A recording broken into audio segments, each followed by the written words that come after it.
কাশ্মীরের সন্ত্রাসী হামলার ঘটনায় শোকাহত গোটা ভারত।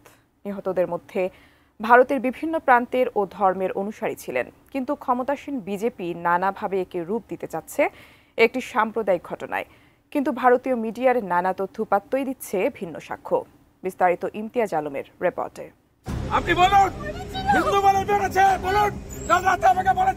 क्या ऐसा कुछ हुआ कि आपने ऐसा कुछ सुना कि नाम लेकर बोला कि ये मुसलमान है हिंदू नहीं नहीं ऐसा कुछ नहीं सुने। 26টা মেরেছে হিন্দু বলে, আমরা 260টা দেহ চাইছি। ভূস্বর্গখ্যাত কাশ্মীরে ২৬ জন পর্যটক সন্ত্রাসী হামলায় নিহত হয়েছেন। নিরপরাধ বেসামরিক নাগরিকদের উপর এমন ন্যাক্কারজনক হামলায় স্তম্ভিত গোটা ভারত। ভারতের পক্ষ থেকে দাবি করা হচ্ছে পাকিস্তানের জঙ্গি গোষ্ঠী লস্কর-ই-তৈয়বার সহযোগী সংগঠন দ্য রেজিস্ট্যান্স ফ্রন্ট বা টিআরএফ এই হামলা ঘটিয়েছে। ভারতের নিরাপত্তা বাহিনীর নিয়ন্ত্রণাধীন এই জনপ্রিয় পর্যটন স্থানে হামলার ঘটনায় সন্দেহমূলক সমালোচনাও রয়েছে। তবে এমন সংকটকালীন সময়েও ধর্মকেন্দ্রিক রাজনীতির বয়ানের চর্চাও হচ্ছে ক্ষমতাসীন বিজেপির মাধ্যমে। তার মধ্যে অগ্রগণ্য ভূমিকায় দেখা যাচ্ছে পশ্চিমবঙ্গের বিরোধী দলীয় বিজেপির নেতা শুভেন্দু অধিকারীকে। RICL TMX, যুগের পর যুগ স্থাপনা থাকে মজবুত। কাশ্মীরে এক সন্ত্রাসী হামলার ঘটনায় হিন্দু জাতীয়তাবাদী ক্ষমতাসীন দল বিজেপির নেতৃবৃন্দের অনেকের বক্তব্য এবং গণমাধ্যমগুলোর প্রচারের মাধ্যমে পুরো হামলার ঘটনাটিকে একটি সাম্প্রদায়িক হামলায় রূপ দেওয়ার চেষ্টা করা হচ্ছে। বলা হচ্ছে ধর্ম পরিচয় জেনে জেনে হত্যা করা হয়েছে পর্যটকদের। কিন্তু বিজেপিপন্থী মিডিয়া জি24 ঘন্টার এক্সক্লুসিভ ভিডিওতেই প্রত্যক্ষদর্শীর বক্তব্য বলছে ভিন্ন কথা। লাইভ সাক্ষাৎকারে প্রত্যক্ষদর্শী পর্যটকরা বলছেন দূরের কোনো অজ্ঞাত স্থান থেকেই গুলি চালানো হয়েছে তাদের উপর। একই সাথে ঘটনাস্থলের কাছাকাছি আর্মি নিরাপত্তার দায়িত্বেও ছিলেন বলে জানিয়েছেন একজন গুলিবিদ্ধ ভুক্তভোগী।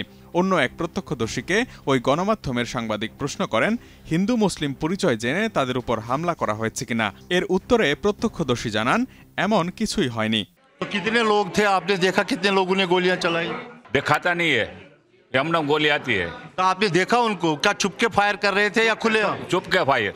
क्या ऐसा कुछ हुआ कि आपने ऐसा कुछ सुना कि नाम लेकर बोला कि ये मुसलमान है हिंदू? नहीं नहीं ऐसा कुछ नहीं सुने हमने। এছাড়াও সরকারিভাবে প্রকাশিত নিহতের তালিকায় দ্বিতীয় স্থানে থাকা ব্যক্তির নাম সৈয়দ আদিল হোসেন শাহ, যিনি একজন মুসলিম ব্যক্তি। এছাড়া আহতদের তালিকায় ১৬ এবং ১৭ নম্বরে থাকা ব্যক্তিদের নাম যথাক্রমে হার্ষা জৈন ও নিকিতা জৈন, যারা জৈন ধর্মের অনুসারী। তাই এই হামলা শুধু হিন্দুদের উপরই করা হয়েছে বিষয়টি সত্য নয়, কিন্তু একে একটি সাম্প্রদায়িক হামলার রূপ দিয়ে সাম্প্রদায়িক বিষবাষ্প ছড়ানোর চেষ্টা করা হচ্ছে হিন্দুত্ববাদী মহলের মাধ্যমে। কাশ্মীরে হামলায় নিহত কলকাতার নাগরিক বিতান অধিকারী ও সমীর গুহ গতকাল বুধবার তাদের মরদেহ কলকাতায় পৌঁছানোর পর তাদের উদ্দেশ্যে শ্রদ্ধা নিবেদন করতে বিমানবন্দরে যান বিজেপির নেতা ও বিধানসভার বিরোধী দলীয় নেতা শুভেন্দু অধিকারী। সেখানে হামলায় নিহত বিতান অধিকারীর পরিবারকে সমবেদনা প্রকাশের সময় তিনি যে মন্তব্য করেছেন তাতে অনেকেই সাম্প্রদায়িক উস্কানি রয়েছে বলে সমালোচনা করেছেন। আপনি বলুন হিন্দু বলে মেরেছে, বলুন রাতে আমাকে বলেছেন হিন্দু বলে মেরেছে, হিন্দু বলে মেরেছে, বলুন বলুন আপনি। ও দায়িত্ব আমার, ও দায়িত্ব আমার।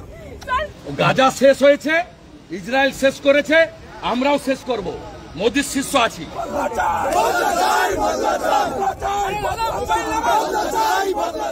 এছাড়া বিধানসভার গেটে পাকিস্তানের জাতীয় পতাকা পুড়িয়ে বিক্ষোভ প্রদর্শন করেছেন বিরোধী দলীয় নেতা শুভেন্দু অধিকারী। গণমাধ্যমে তিনি বলেছেন ২৬-এর বদলে ২৬০টা দেহ চাই। গাজার মতো পাকিস্তানকে ধূলিসাৎ করতে হবে বলেও হুমকি দেন তিনি। আমি তো বলবো ইসরায়েলের প্রধানমন্ত্রী যেমন গাজাকে মাটির সঙ্গে মিশিয়ে দিয়েছেন, এই ক্রস বর্ডার টেররিজম যারা করছে তাদেরকেও মাটির সঙ্গে মিশিয়ে দেওয়া উচিত।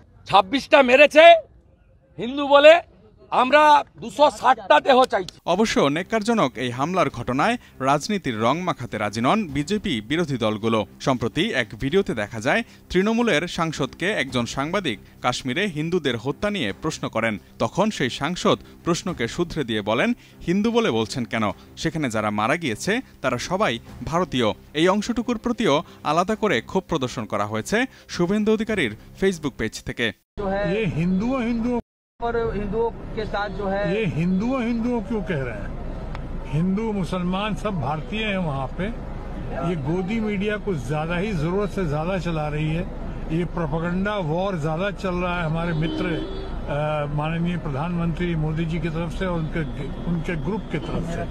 যে কোনো সন্ত্রাসী হামলা ও প্রাণহানির ঘটনাই নিন্দনীয়, তবে রাজনৈতিক স্বার্থ হাসিলের জন্য ধর্মীয় সংবেদনশীল ভারতীয় উপমহাদেশ বহুবার প্রত্যক্ষ করেছে সাম্প্রদায়িকতার ক্ষত।